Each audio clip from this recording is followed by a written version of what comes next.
ইয়া মান সাল্লাইতা বিকুল্লিল আম্বিয়া। আসসালামু আলাইকুম। ওয়ালাইকুম আসসালাম। রমাদান মুবারক। রমাদান কারীম। আল্লাহ যেন তোর উপরে রহমত নাজিল করে। আল্লাহ যেন আল্লাহ খ্রিস্টানদের কবুল করে। আমার থেকে বেশি কইতাছে।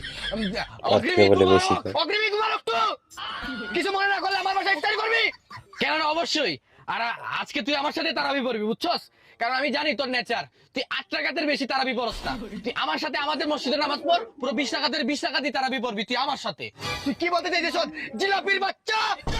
আমি কি জিলাপির বাচ্চা। কি ছোট করলি? বেগুনের বাচ্চা। পিআইজি আর বেগুনির বাচ্চা, বুঝলাম না তো বিষয়টা। হালাল গালি। হালাল গালি বলে রমাদান কারীম না। হালাল গালি না?